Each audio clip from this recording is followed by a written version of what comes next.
এই সিরিজে দুজন সিরিজ সেরা হয়েছেন, নাহিদ রানা এবং তানজিদ তামিম।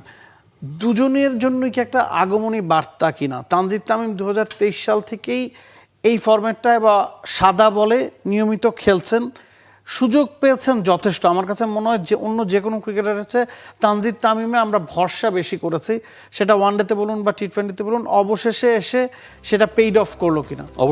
অবশ্যই নাহিদ রানার উপর কিন্তু ভরসা করা হয়েছে। নাহিদ রানা 5-6 মাসের আগের তার লেংথ, তার স্পট, তার চ্যানেলটা দেখেন, আর এখন দেখেন স্পেশালি লাস্ট বিসিএল থেকে তার স্পট বোলিংটা খুব ভালো হয়েছে। তাকে আমরা জিজ্ঞেসও করেছিলাম বিশেষ কাজ করেছেন কিনা, হি সেড ইয়েস।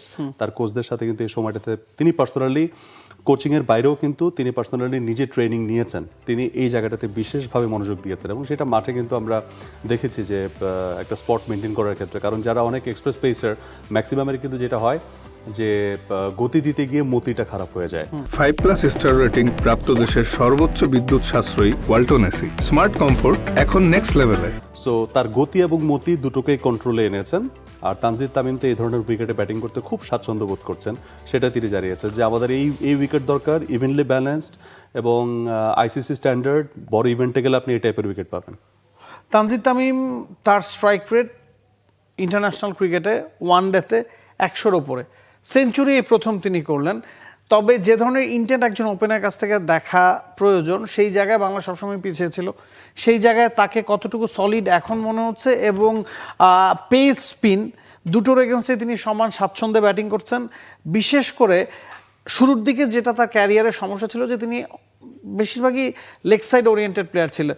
এখন কি ওই জায়গা থেকে কতটুকু বেরিয়ে এসেছেন বলে মনে করেন? কারণ গতকালকে অফসাইডেও যে শটগুলো খেলেছেন, যে বড় 6গুলো হাঁকিয়েছেন, দ্যাট ওয়াজ এক্সেপশনাল। না, অ্যামেজিং। এবং আপনি দেখেন 4-এর চেয়ে 6 বেশি একটা প্লেয়ার কখন সেটা হয়, যখন অনেক বেশি কনফিডেন্ট থাকে, প্রতিপক্ষকে শাসন করার মতো যখন ওই কনফিডেন্সটা ভিতরে জন্ম নেয়। সো ওইটার জন্য আমার কাছে মনে হয় যে ইন্টারন্যাশনাল বড় মঞ্চের জন্য he is absolutely ready. So that's a very good sign for Bangladesh. আমাদের হাতে আরো অন্যান্য টপিক আছে এবং সেই জায়গায় আমি একটু নাহিদ রানাকে নিয়ে একটা কথা বলতে চাই, যে শাহিন শাহ আফ্রিদির সাথে যখন আপনি কথা বলেছেন, তখন শাহিন শাহ আফ্রিদি বলেছেন নাহিদ রানাকে ইউজ করতে হবে বেছে বেছে। এই জিনিসটা আপনি কতটুকু দেখছেন? 3টা ফরম্যাটই তাকে এখন আমরা ব্যবহার করছি, স্পেসিফিক ফরম্যাটের কথা কি আসলে চিন্তা করা দরকার, নাকি একটা ম্যাচ খেললে একটা ম্যাচ বিশ্রাম বা ওইভাবে যাওয়া উচিত? শাহিন শাহ আফ্রিদি সেই জিনিসটা বলছিলেন যে তাকে আসলে পুরোপুরি ইউজ না করে তাকে একটু আস্তে আস্তে মানে ইউজ করার জন্য, এবং ওই জায়গাটা আসলে বোঝার জন্য যে খুব বেশি মিসইউজ যাতে তিনি না হন। For more updates, subscribe to our YouTube channel and click on the bell icon. Follow us on Facebook and Instagram. Download T-Sports app to enjoy exciting games and highlights. Visit tsports.com.